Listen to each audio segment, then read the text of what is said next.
Bipolar is typically a life sentence of medication management. You don't really come back from that.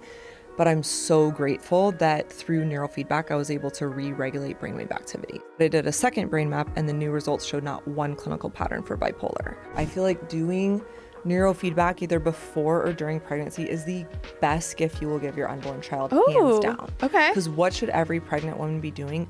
Managing and optimizing their nervous system. Yeah. Neurofeedback is the best tool to do that. Neuroplasticity is ultimately reflecting adaptability of the brain. So if you think about us as human beings, whatever we struggle with or whatever that is showing a lack of plasticity and adaptability because the brain is not state shifting well.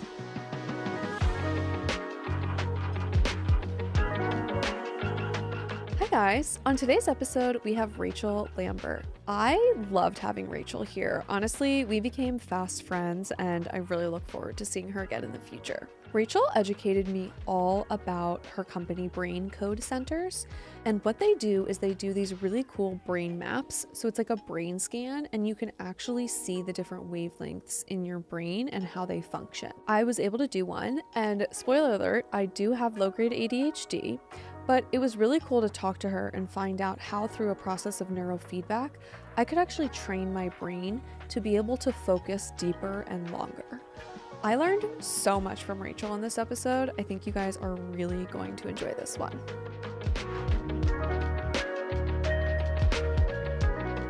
Rachel Lambert, thank you so much for being here today. Yes, thank you. I'm so excited. So for those who aren't familiar with Brain Code Centers, can you please give us a little bit of background on brain mapping? And let's start there. What is brain mapping? Yeah, so a brain map is a quantitative electroencephalogram. It's a way that we can actually read and monitor brain waves, right? Which brain waves tell us stories about what's going on.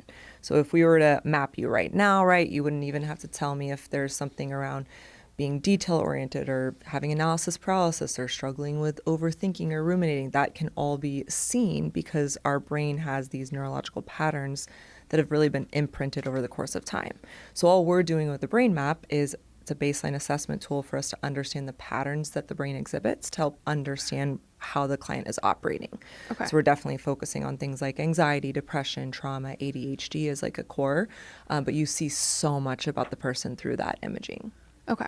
So is a typical client that comes to you somebody who has been maybe struggling with depression or anxiety and hasn't been able to find a solution that is working for them to kind of treat that mental health condition? Yeah, because most people still don't know that you can do a brain map and you can actually train and strengthen your brain. Yes, you are right. A lot of times we are getting clients where they've either tried talk therapy, they've tried medication, they've done all the biohacking tools, and they still feel like they're stuck or maybe plateaued in some way. So they're looking for other ways to address mental health and wellness. And then they'll come to us. But I'd say yes, anxiety, depression, kids with ADHD, we definitely see a large spectrum of clientele. We start kids sometimes as early as 6 years old. We see adults into their 80s and 90s wanting to work on, memory or just cognition or work on longevity. So proactive on dementia, Alzheimer's. So we can kind of see a whole spectrum of things. But I'd say most people, because neurofeedback's not their first line of defense, they have exhausted some other options. So they're really looking for another answer. Okay. I love that. How did you get into this work? Yeah. Because it's so unique. Like so many of us, right? It was definitely a personal experience. So growing up, I was very reckless just from a very young age. I exhibited impulsivity early on. I made my parents' parental experience challenging, one might say. I did a lot of drugs, a lot of alcohol. I was actually starting to put myself into quite a bit of danger. And that led me to getting arrested, not just the one time. And so my parents started to question, like, okay, this is not just normal teenage rebellion. Like, something is really going on with Rachel. And so they ended up sitting me down after a whole bout of trouble and really just asked me the question, like, are you thinking before you're acting? As simple as that question is, it actually changed everything for me because I wasn't. Really? Yeah, I wasn't thinking before I was acting. And so we started to look for other ways to support me with my mental health. I had tried talk therapy. I had tried, family therapy. Okay. I was pretty resistant to wanting to be on medication. Okay. So then that branched us out to look for what else is out there. Okay. I ended up doing a brain map, and the results showed that my frontal cortex, which is like the decision maker of your brain, was going super, super fast, really reckless, out of control. Okay. So the pattern was actually exhibited of bipolar disorder. So that made a lot of sense for us. Bipolar is typically a life sentence of medication management. You don't really come back from that. But I'm so grateful that through neurofeedback, I was able to re-regulate brainwave activity. So I did a whole series of neurofeedback. It took me about 2 months to do. And at the end of it, not only did I feel like the first time ever I was in control of my brain, I felt regulated, I felt grounded, I felt just happier. Yeah. But I did a second brain map, and the new results showed not one clinical pattern for bipolar. Wow. So at that point, I was like, I want to do this for the rest of my life. I don't know how I'm going to do it. I'll figure it out as I go, but it just sparked an absolute fire inside my soul. And so it's what, inspired me to go back to school, get all these certifications, and then start brain code centers. Wow, that's really cool. So it starts with a brain map session. What does that process look like? Does it take all day? Are you coming into the clinic? Are you is it like getting a brain scan? Yeah, it's actually super easy. Think about it like an EKG of a heartbeat or an ultrasound of a body part. It's that simple. Got it. So we place a cap over our clients' heads. It has these little sensors on it so we can read and monitor brain wave activity or EEG activity. Okay. We do the recording. People can be in and out in as fast as 30 minutes if, they have like thicker hair or ladies with extensions or something like that. Sometimes it takes a little bit longer to get good connections, but it's really simple. You really just sit there for us. So this is not a stress test. We're not trying to evoke emotion. We are not trying to bring up stressors or ask you questions. That's not really the purpose at all. What you do is you get the client at a baseline, kind of at rest, and your thoughts are not going to dictate how your brain waves function and fire. So we're looking more at patterns that have been ingrained over the course of time. So you don't have to be anxious for us to see. Your brain absolutely has a tendency to shift into a physiologically anxious place. Wow. You don't have to be having a poor night of sleep, right? Because we're not looking at you while you're sleeping for us to see, oh my gosh, you don't have your alpha, which is a key contributor to being able to shift into sleep at night, and your alpha doesn't fire. We can see all of that. So we're seeing more capabilities of the brain in that snapshot of the recording. Oh, that's so interesting. Okay. So they're coming in, you're putting a cap on, doing the reading. I've done like the WAVI scan before. Do you have to use like the ultrasound gel? With our in-person brain maps, we do use gel. Okay. With our remote maps for our clients that are international and you can do it remote. Okay. So what do you do? Send them a cap? Yes, we send them a cap, and the cap has dry sensors on it. They're these little gold prongs, super simple. It's actually, some clients prefer it because you don't have to get gel in your hair, and it's really easy. And then we walk you through it over a Zoom call. It's very, very user-friendly, and the app generates all of the tools necessary to make sure you get very clean connections. We can't even record it unless the connections are perfect. So you don't have to worry about user error or anything like that. Oh, that's amazing. Okay, so if somebody comes into the clinic, you can do it in person. Otherwise, you can do it remotely. And then you've mentioned neurofeedback. And I know there's a term neuroplasticity that a lot of us have heard, but can you explain what neuroplasticity is and how neurofeedback is working with your neuroplasticity? Absolutely. I love that question. Neuroplasticity is ultimately reflecting adaptability of the brain. So if you think about us as human beings, whatever we struggle with. So let's say, you get wound up at work, had a stressful day, and then, that's bleeding then into family time at the end of the day. Can't be present with the kids, fighting with your significant other, whatever that is showing a lack of plasticity and adaptability because the brain is not state shifting well. Oh, so okay. What you have to do is increase this adaptability. Now, we like to utilize, obviously, neurofeedback to do that. There's other ways that you can do that as well. Neurofeedback is just a quicker avenue to create that, in my opinion. Okay. But Yeah, that way then you can shift quicker, right? So that you're not going 60 miles an hour and then expect your brain to just downshift really, really quick into a Okay. present state, right? Okay. But if your brain is more flexible and you've trained it and your brain knows how to shift into these different speeds, then all of a sudden coming off of a stressful day and then going and holding space for your family becomes significantly easier. So that's the way I think of plasticity, right? To where you ultimately have the ability to go the correct speed in the correct circumstances at the correct time, which most of us probably don't have that skill, right? We really Right. struggle to get, focused or really unwind after stress, but Yeah. it really shouldn't be that hard. So neurofeedback is an avenue to create this plasticity quicker because you utilize reward-based training to teach the brain how to do that. So instead of having to go put yourself into a calm place by being a, professional yogi or, doing breath work every day, you'd be having to do a lot of breath work all the time to keep re-regulating yourself, right? Mm-hmm. With neurofeedback, you teach the brain how to do this on its own. So neurofeedback is operant conditioning.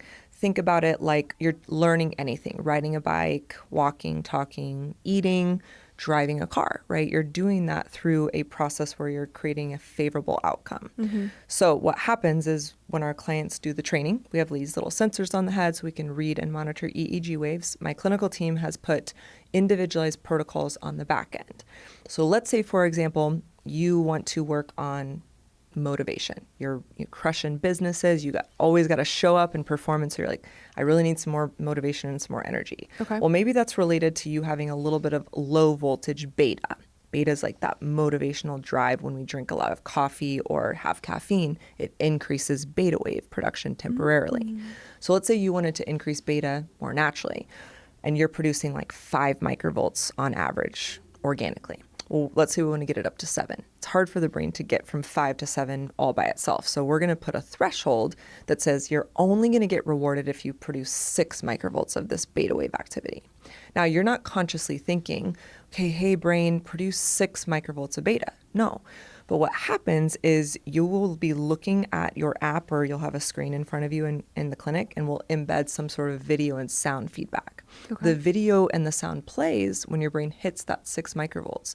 If it doesn't, the video goes away and the sound goes away. So then that evokes novelty and curiosity, right? It's like, I want to keep seeing what I was just viewing on there. Why is it not playing? And your brain makes an autocorrection, much like learning how to ride a bike, right? Like if you started to feel like you were to fall, you don't have to tell your right hand, your brain and body naturally work together to correct something. So it's just this whole correction process where you have repetition to rewire the brain ultimately to do that on its own. That is so cool. So we were already talking earlier about me coming in and getting brain mapped later this week. I cannot wait to get brain mapped. So how many sessions of neurofeedback do most people need? Yeah. So the beautiful thing about neuro, I did brain training when I was 17. I'm pushing 40. I really have not trained my brain. Now, that doesn't mean that I can't do optimization protocols. I had a baby a few years ago. I should probably just kind of do some hormone balancing again. But in general, I feel pretty good. Your brain holds neurological permanency. Okay. So that's the beauty of it. However, it does take work to get it there. Right. So on average, you'll do about 50 sessions when it's Okay. all said and done. If you do it remotely, they're a little bit shorter. If you Okay. do it in person, the sessions are a little bit longer. But 50 sessions will allow you to get about, on average, 50,000 repetitions of reward. Wow. So think about it again. If you want to teach a dog how to sit, you don't think that you have to have treats for the whole dog's life just to get it to sit, right? Right. But you probably, I love use that those treats a example. lot at the beginning, Yeah. to teach them and associate that positive reinforcement. Yeah. Then ultimately dog learns this beautiful skill. Now you have a more well-trained animal that you Yeah. get to have, and it's beautiful, right? That is really how neurofeedback works, is you're just creating this positive reinforcement. But I'd say, 50 sessions on average, about 6 months of training to complete that. Got it. So 50 sessions over the course of about 6 months. That's nice. Okay. Because it's not, I was thinking, I'm like, do you have to do it every day in a row? No. Yeah, normally Okay. people train 3 times a week for 20 minutes at home. Oh, that's which is not bad nice. at all. So the neurofeedback can be done at home as well. Absolutely. Love that. And we can cut this if you want, but do you mind sharing average pricing so that people kind of know what ballpark we're in? Yeah, I don't mind at all. So as far as the investment goes, it is going to range on level of care that you want. So Okay. we don't want you to just have our headband and our app at home and be totally flying solo if you don't want that. Some people like that, right? They have a therapist, they have a somatic coach, and they're like, I don't want to add another meeting with a specialist or a coach. And so if that's you, the price is a little bit cheaper. But some people really want to understand the science. They want to have a coach walking them through this process. Okay. So it varies from about $199 per month for the 6 months up to $499 a month for the 6 months. And then you buy your headband. So $1,700 to $3,500 total for the 6 months. Okay. That's not bad. But considering 6 months of treatment, like that's not bad. For sure. So I mentioned earlier, I've done like a WAVI brain scan, and I've actually also done a SPECT scan at Aiming clinics. Yeah. How does this compare to those? I mean, it sounds like it's very different, but is it? So a SPECT image at the Amen Clinic is more so looking at blood flow. Okay. So they're going to look at hypo perfusion of the brain. Would love to see your scan. I love those SPECT images. They're beautiful. Okay. And then a WAVI, they are looking at brainwave activity. I think they're doing a little bit more like time assessments and reaction to certain things. So it's a little bit more like an evoked potential, if that makes sense. Okay. I'm not for sure because I've never done a WAVI. Okay. But they are measuring brain activity. Their Okay. reports are a little different. I don't know if they're doing it based off of a quantitative EEG. I think it's just a brain assessment. But again, I don't know for sure. Okay. But yeah, it's just different ways of looking at brain function. Okay. Got it. I know a lot of people feel this way. It's like the holidays come and afterwards you almost feel like burned out. It's like you're supposed to be this like fresh new year. We're all supposed to be like full of motivation. And sometimes I know, especially for parents, it's like, oh, it's finally over. And now I have like nothing left to give. Also, we're like, typically people are eating more, they're drinking more, they're partying more. It's like there's just more of everything. And I feel for myself, I'm craving this like dopamine surge. Especially after I'm like on vacation, I'm eating cookies, I'm drinking wine, and then I'm not doing those things. And my brain's like, where's the dopamine? You know, can neurofeedback help with that? Yeah, I mean, absolutely. I would want to look at so much more. Like, what is the underlying cause of that? Does this person struggle with motivation on the regular, or is this just a certain circumstance in which they're feeling a little bit lack of, right? Like holidays, just kind of got to do some goal setting and get my life a little bit more organized. But usually people say, no, like I definitely have a lot of seasons where I struggle with energy or focus or motivation. So of course I just immediately want to know what is their brain pattern, because there could be multiple different brain patterns that are creating similar symptomology. Okay. Like for example, we will map people and they're like, oh, I for sure have to have ADHD. And 70% of the population, at least that we're getting brain maps on, they might have every one of the DSM diagnosable symptoms to reflect ADHD. You look at your brain, nothing would we do to treat ADHD. They just actually have a really fast pattern, so they're distracted, they can't focus, they can't get things done. So I'm always about like, let's actually measure the very organ that's creating symptoms in the first place and get a completely individualized plan to ensure that you have the best outcomes. Can we double click on that ADHD thing? Because once again, maybe I'm just being selfish, but I feel like I see and talk to so many people who were all like, oh yeah, we definitely have ADHD because I have trouble focusing on one thing for too long of a time. Like it seems like, once again, especially women, like we just have so much going on. How do you just like lock in? And is that just social media training our brains like in a negative way? Or I guess would somebody have to get a brain map to know if they actually have it or not? I'm biased. I think everybody should have a brain map, right? Like just like I think everybody should have functional labs done, and everybody should understand Facts. like what your biology is doing. This is our human like vessel and vehicle that we get to navigate our entire life through. Do you not want to understand as much as you can about it? Yeah. But that's my own thing. So yes, I definitely think if you're going to really understand if you have ADHD or not, for sure do a brain map so you're not just guessing. Right. To help you understand ADHD a little bit more. So there's 5 main brain waves, and think about them like speeds in a vehicle, moving from slow all the way to fast. So there's delta, think sleep, theta, think kind of creative, still pretty slow brainwave. Alpha is your gear shifter, pushing you down into the slow or up into the fast. Okay. And then you have 3 speeds of beta, think highway speeds, ranging 60 to 150 miles per hour. Okay, so now you're going to kind of go on this vehicle experience. A true pattern of ADHD is having excess amounts of theta, which is a slow brainwave, and not enough beta. But think about this, right? Why is the appropriate medication for ADHD a stimulant? Because you're trying to speed up the brain and get it to go on the highway, right? But most people have the exact opposite pattern. Their brain's going 150 miles per hour. They actually need more slow activity, but they're experiencing distractibility, can't focus, have 100 tabs open. But it's because their brain's moving too fast, not too slow. So that's why I'm like, it's just so opposite from what people think. That's why I think it's fun for people to understand that. Yeah. But I always say, if you want to claim ADHD, go ahead and claim it. Like, we're just going to do totally different protocols and ultimately help you with your goals anyways. Right. Because some people, I think, like to feel like they understand themselves on that level. Yeah. But yeah, there's a lot of misunderstanding when it comes to mental health. It sounds like it. Yeah, I understand what you mean. I think sometimes there's like a nice, or there's something relieving when you can like name what's going on for you, right? Okay. So similar but different. What about if somebody has a concussion or traumatic brain injury? Can you see that in the brain as well? Absolutely. So I very randomly found myself working with elite athletes when I first started brain code centers. Okay. A neurologist started I'll take referring it. some of his patients to me. So I was basically working with like the entire starting lineup of the Denver Broncos, which I always joke, it was like back-to-back Super Bowl rings, so they should probably train their brains again. That being said, we were definitely working. So a gentleman named Wes Welker, he was known for having like copious amounts of concussions, was working with me. He had the most incredible neurological recovery working with his brain. And so he was just like so inspired. So I tell you that story because we can see patterns again created over the course of time, from just had an injury, like just got knocked, on the head in the field or had a car accident, to, man, this client has old injury patterns that we're looking at. So you don't have to necessarily tell us what's going on for us to be able to see those clinical patterns on those brain maps, which is nice. But I always say the brain is always capable of creating plasticity and learning. So even if you've had concussions or brain injuries, like, that is not the end of your story. Your brain has the ability to adapt itself and get stronger through that.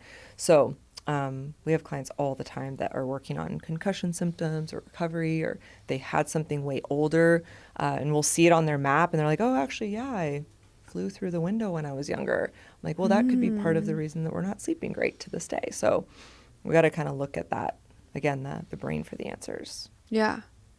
What about, this is a very niche specific question, but I've been hearing more and more about people who have brain injuries in the sense of like a drug-induced psychosis. And we've had some patients come in for hyperbaric oxygen after that and NAD, and those can be very helpful. But I'd be shocked if you can't see that on a brain map, right? And I'm sure there's a neurofeedback component to that. Yes, we also will get some patients with drug-induced psychosis for sure. And there's a few different patterns. Again, depends on what was the drug that was, utilized, what was their history, as we know, so many complexities. Yes, it can help for sure. I partner with my functional practitioners like yourself, and I'm like, let's also get you on a detox protocol. We have to build your cells back up. So, that you want to make sure you're looking at the holistic body. But yes, we do see a little bit of that. Not a huge population. Right. And it does seem like it's happening more. Definitely. So I don't know what that's about exactly, but we have been getting more interesting kind of one-off clients like that. Yeah.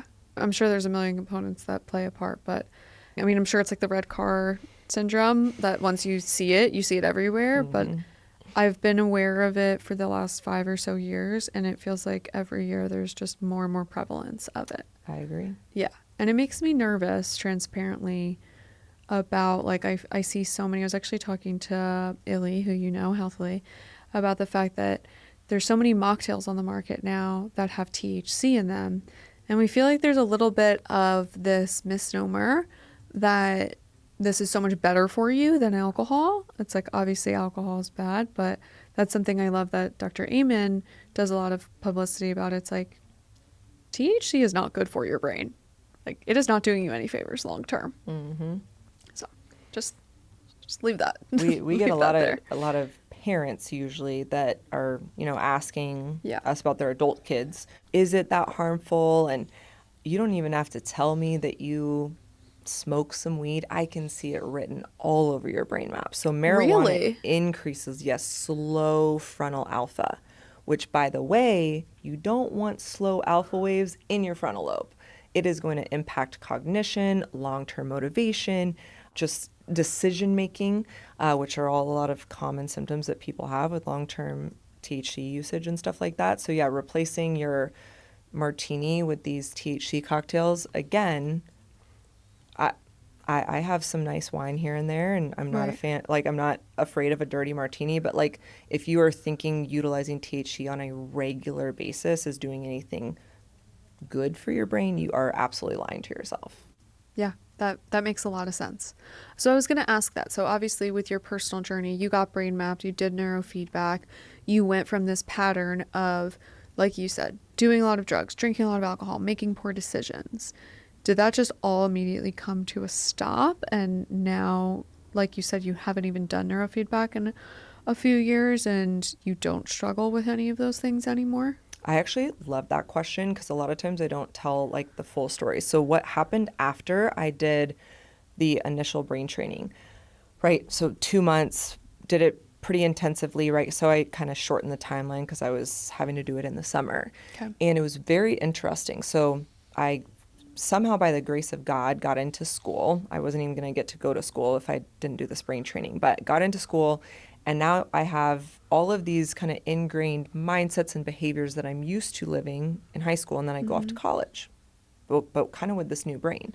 So I was actually very still attracted to a, self-sabotaging, impulsive, a little bit more chaotic lifestyle. That's what I had done for years before, right?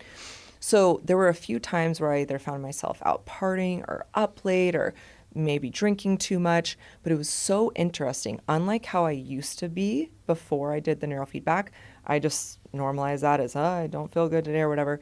I would wake up the next day and be like, I feel off. This is not optimal. I don't feel good. This is not normal for me anymore. So I would drive my happy self back to Dallas where I was doing my neurofeedback. I would do a booster training session and come back.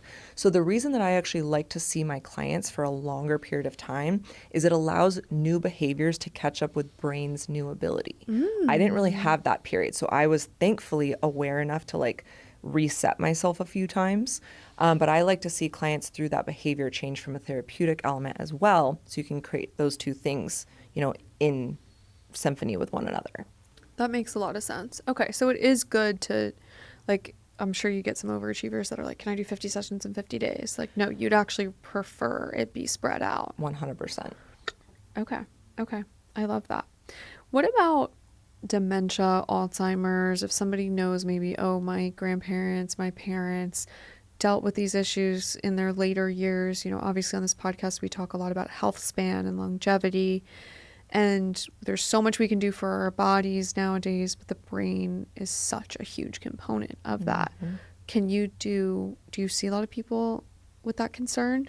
Absolutely. So there is a number on our quantitative EEGs that we look at that is a really big predictor: longevity, early onset dementia, Alzheimer's. It's correlated with the brain's processing speed. Okay. What we call it is peak alpha. So there's a Okay. normative range for how high someone's alpha and fast the alpha should peak at any given time from a brainwave perspective. Okay. So if that number is too slow for the age, that is definitely an indicator that's not what we want. Now, some people are like, I don't even want to know, right? You probably should want to know, right? Because you can do a lot of things with that information then to help optimize your body, your brain, all of the things.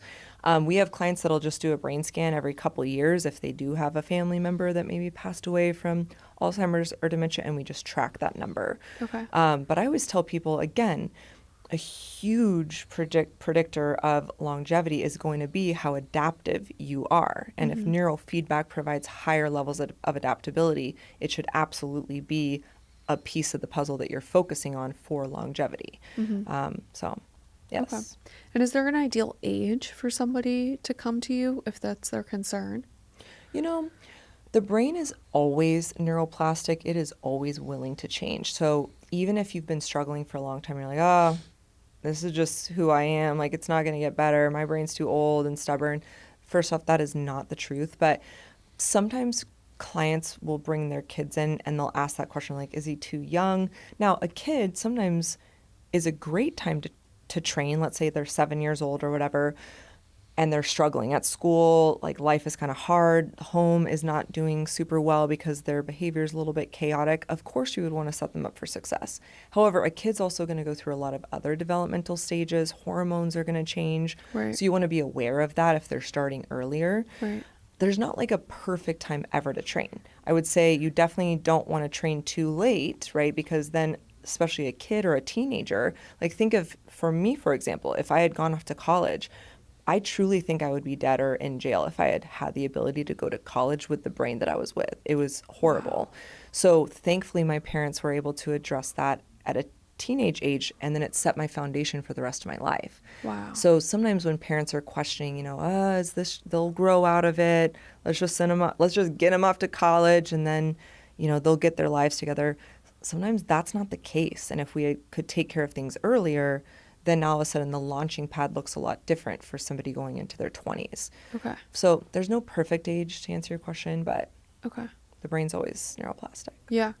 What about if somebody is on medication? Does that impact the process at all?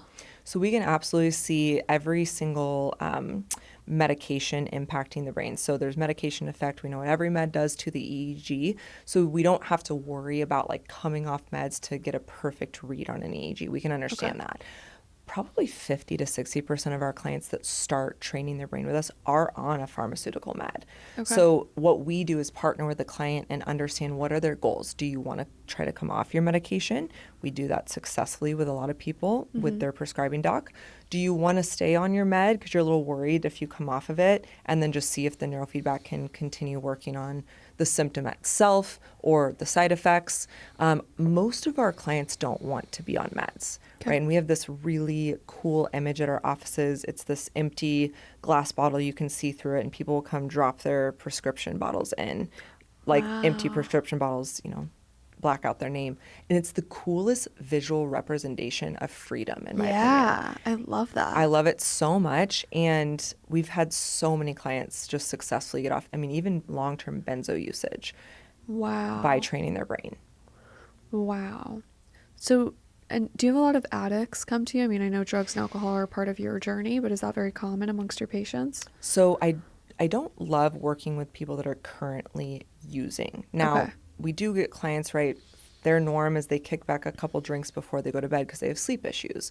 Now, I still think that's alcoholism, right? But are they in and out of rehab or facilities? Not necessarily. Right. So if we have a parent or somebody that's coming to us because their kid or themselves is struggling, I will suggest you need to go get detox, maybe be on an inpatient setting first, get yourself in some AA, and then let's start neurofeedback to help with relapse prevention. Okay. Because even if you're at the best clinic, you're still going to have the same brain, even though it'll be detox. If you still don't have enough alpha production naturally, then you're going to be more predisposed to want to crave certain things because your brain is just trying to compensate as is, right? I used to do brain maps for this very large addiction facility in Denver, and it was fascinating reading, thousands of brain maps. I used to put their symptoms aside and their history aside, and I could very accurately guess the drug that they were in rehab for basis their brain maps, because all you're doing is trying to create harmony in your brain. Right? So then you're attracted to the very substance that's either uptraining or downtraining that certain brainwave. So yes, absolutely. Afterwards, I think it's great to do for balancing brainwaves, reducing relapse and helping get them set up for success. Wow. That's amazing. I could see that being life-saving for so many people. Yeah. In that way. What about GLP-1s? Can you see those in the brain?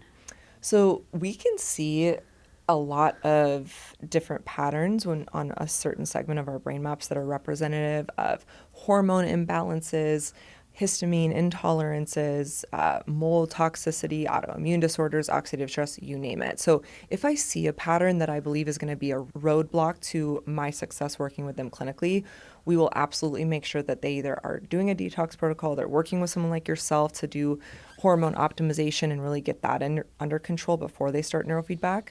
there is kind of a Ozempic pattern on the brain. Sorry, everybody, but we can definitely see it. It's usually an overproduction of globally of all kind of hormones in the brain on a read that we call absolute power. Okay. So you can see it. There's no research really out there on QEEG brain mapping and GLP-1. Okay. So I think that would be a really interesting study for somebody to do. Yeah. But I can observational data. I can see it on the brain. Yeah. And how is that typically affecting them and their brain health? Some people also aren't probably as honest as they need to be on their symptom or on their intake paperwork of what they're utilizing. So we inquire.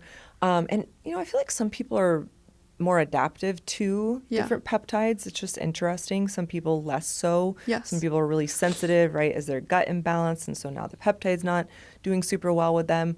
So I don't know if I have like one common answer for that. I feel like some people do notice less favorable side effects with GLP-1, or maybe they're on a higher dose. It's so complicated for me to put all the pieces together. Yes, I can see it.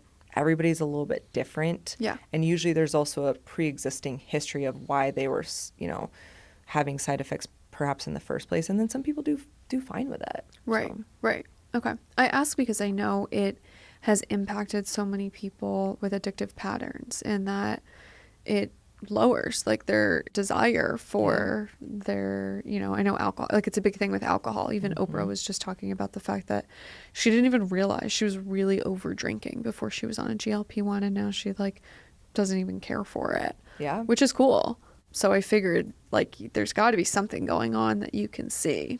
Yeah, that would be interesting, looking at it through more of a lens of, addiction, impulsivity, consumption, stuff like that. Yeah. I'm thinking through more like the frontal cortex, what I see on neurological patterns in the frontal lobe, because that would control that impulse control for you, since you guys deal with a lot of weight loss journeys and stuff like that. One thing that I find is fascinating, not just with GLP-1, but we have clients all the time. I'll never forget the cutest little couple, and they were both doing brain training. They were like in their later 60s, and they came in and they were like, Rachel, we just never order dessert anymore. We are dessert people. Every time we go out to eat, we're looking at the dessert menu. We can't wait. We try like 2 or 3 of them. They're like, we don't even order. Like, we thought about it the other night at dinner. We don't even order it. And she's like, I swear. And I've lost like 5 pounds. She's like, you should market neurofeedback like weight loss. Now, we are not helping with weight loss, right? But you are helping with impulse control. Yeah. So you're helping the brain understand when it's satiated. Yeah. When are you feeling a little bit more impulsive, and when can you dial that back? So fascinating just how our systems work so close to one another. Oh my gosh. Yeah. Yeah, I was thinking that earlier because it's, it's a soothing mechanism, right? So it's whether you have anxiety, you're depressed, you're whatever's going on in your brain, it would make sense. Once again, like you were saying earlier, everyone's just trying to find a state of homeostasis. And I know for myself, sweets help a lot with that. So if you're able to do that without any consumption, makes a lot of sense. Absolutely. That's amazing. Can you tell us like an anonymous patient success story so people can kind of just like paint the picture of someone's journey? Yeah. Gosh, I have so many. Okay, so I didn't know she was an influencer, and she is very open with her stories, so she's coming to mind. So, and this is funny, but my office staff, they're like, oh my gosh, like, do you know who's in our office right now? And it's this Colorado influencer. Her name's Taylor Dilk. She's incredible. She's actually a friend of mine, so shout out Taylor. But she had very crippling anxiety, and she is like a boss babe. She runs a very successful business. She has a family. She's doing all the things, but she was dealing with panic attacks. She couldn't fly. I mean, it was pretty daily. So she actually sought us out on her own, which is always the best way to do it, right? And she kind of posts about her whole life, like vlogs of basically every day. So she started talking about her experience with neurofeedback, and it was incredible. Like, you can go look at it. She says, oh my gosh, like this was the only thing that's been able to completely get rid of my anxiety. Doesn't have panic attacks, does not struggle with anxiety. And so that's a beautiful story of just like your average person. So many people struggle with stress, an overactive nervous system, anxiety, and neurofeedback is one of the best ways to really take that away. A second one is, so we work with a ton of first responders. I love Oh, cool. supporting, yes, like military, cops, fire, EMT, you name it. We have a lot, like thousands of clients come to us in that population. And so they're a very, very special population for us. And I was doing a interview or meeting kind of presentation with these firefighters, and one of them just kind of raised his hand on a call and wanted to talk about it. And he goes, I was at Disneyland with my family, and if you know a cop or a firefighter, they're always on guard. They always have, provision on the back of their mind, right? Yeah. And so he goes, with just such authenticity, he's like, I was looking at my daughter, like riding the ride. He's like, but I was just looking at her. I was just fully present. I was immersed in the experience and the moment. And he was just, I'm over here like getting teared up, like the way he was saying it. But to give these guys who are always on guard, protecting society, like a little bit of dose for them to hold space for their family, it's incredible. It is. So all of those guys talk about deepening sleep, feeling more present, shifting better on and off, work. Wow. It's amazing. That's amazing. My father-in-law was a cop. I know exactly what you're talking about. Like we always joke with him that at every wedding, he can't just sit in a crowd. At every wedding we've been doing, my husband has a huge family, so there's been a lot. He's like in the background, in the periphery, like on guard for the whole It's real. party. Yeah. For the whole ceremony. Mm-hmm. Yeah. It's a very real thing. Like they're always on. Which is a good thing. We need that. But again, how do they shift so that then when you're at Disney World with your family, you can hold some space for your kids, right? Key. So that's awesome. Yeah. Wow. That's really, really cool. Are there any lifestyle habits that pair very well with neurofeedback? Like, for example, is it very beneficial to be exercising every day while you're in your neurofeedback process?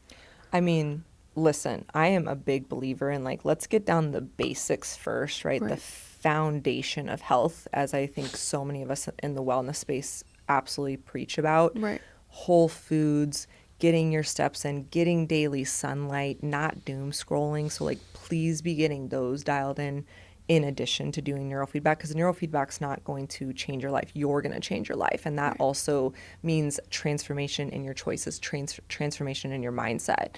But what I love is the clients that do kind of have it all together, right? They're working out, they're doing some breath work, they like to journal, they have boundaries when it comes to social media and their phone.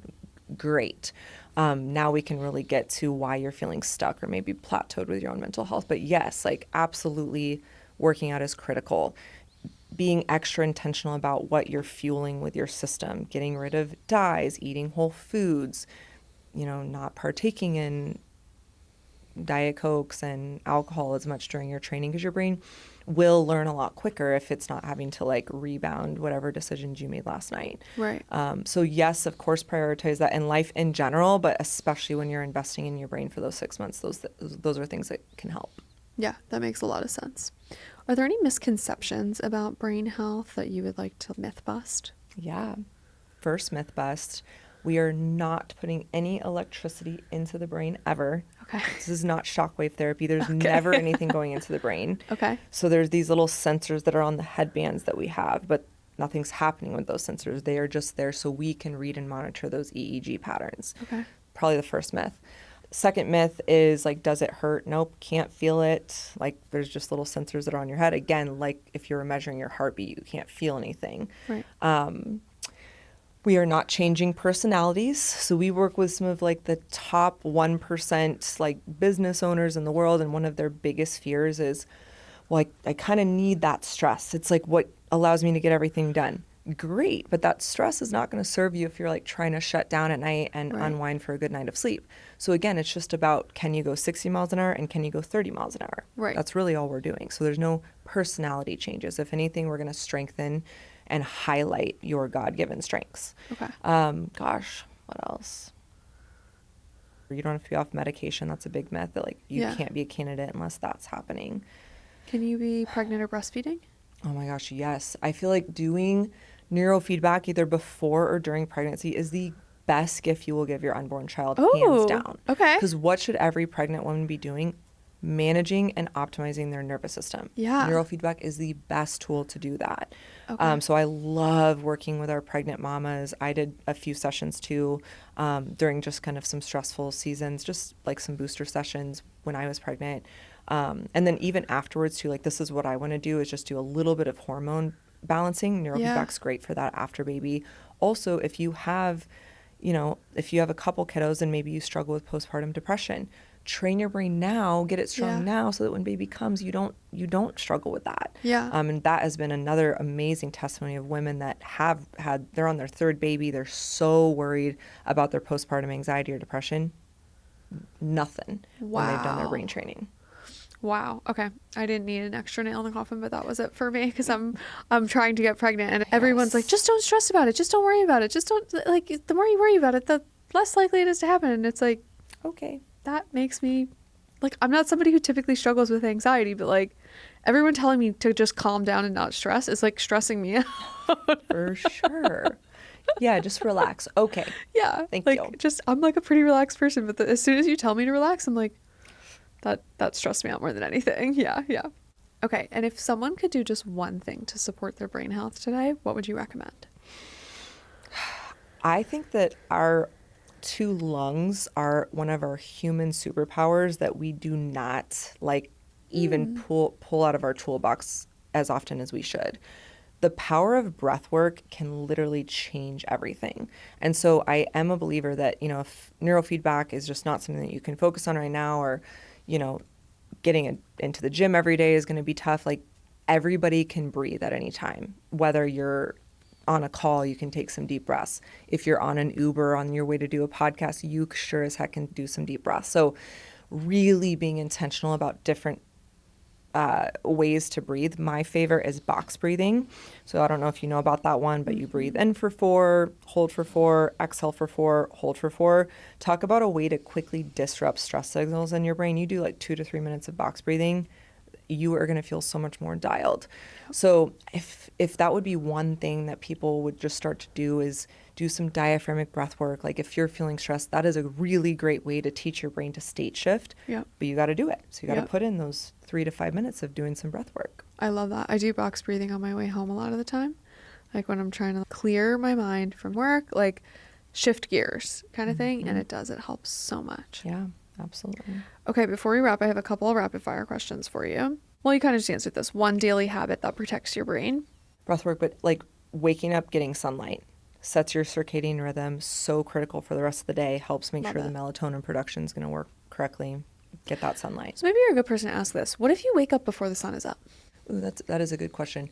I still then would get some light to your eyeballs. Now, definitely not a fluorescent light if you can help it. Right. So it's good to invest in like good lighting, like around your home, not your phone. Yeah. But really, not bright blue light, but like bright overhead light. Yeah. And just getting like your house kind of lit up so your brain knows that it's wake time. Yeah. Okay. That makes sense.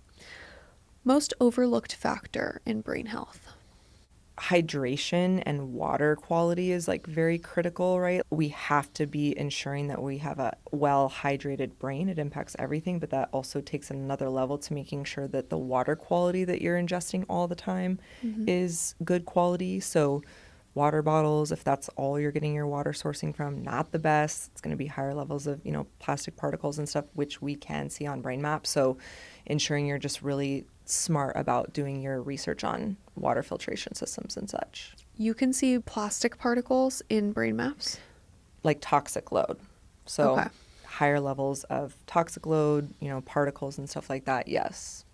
That's so interesting. We've literally tested the product that comes out of EBO2s, like the inflammatory liquid that comes out of people's blood, and it's full of plastics. So crazy. Yeah. Everybody should do a detox before they start neurofeedback. Yeah, I love that. Best book or resource on the brain? Oh man. The Body Keeps the Score I love because it's a really big one on trauma, but it just talks about how trauma literally impacts us at a cellular level. And so I love that one, and there is some kind of neurofeedback jargon in there. The Symphony of the Brain, if you want to learn more about actual brain waves, is really cool. And back to like speeds, if you think about the brain as a symphony, right? Like it can work together and all play together, or it can be really hard to have to listen to every day. And I think about that too when I think about just optimization. Do you not want like the best asset that you have to just be like a beautiful symphony? So that's a good book to just dive more into like brainwave knowledge. Oh, I love that. I'm going to have to read that one. Okay. And where can people find you? Definitely go follow us on Instagram, Brain Code Centers. I love doing one-on-one consultations. So if somebody wants to learn more and just have like a more intimate setting, those are totally complimentary. Oh, nice. You can schedule on our platform, braincodecenters.com. Amazing. Thank you so much. I learned so much. I cannot wait to get brain mapped. Oh my gosh, I'm so excited. Yeah. It's going to be awesome. Yeah, and we'll document the whole process. I like cannot wait for this. Let's do it. I feel like it was like serendipitous. Like this just came at the perfect right time. So thank you so much. Oh, thank you. You're so lovely. I've loved getting to know you. Me too. This podcast was brought to you by Pureform, a comprehensive wellness center in Boca Raton, Florida. The website is pureformhealth.com, or you can find us on Instagram at pureformhealth. Feel free to message us with any questions, and note that you can connect with our providers for consultations over Zoom, from everything from stem cell therapy to hormone replacement therapy and peptide therapy. That's it for this episode of the Healthspan Collective. We hope you found it insightful and inspiring. Don't forget to follow us wherever you listen to podcasts so you never miss an episode. And if you enjoyed today's conversation, we'd love for you to rate, review, subscribe, and send it to a friend. We'd also love to connect with you on Instagram. Follow the podcast at Healthspan Collective and me at Nicole J. Doran.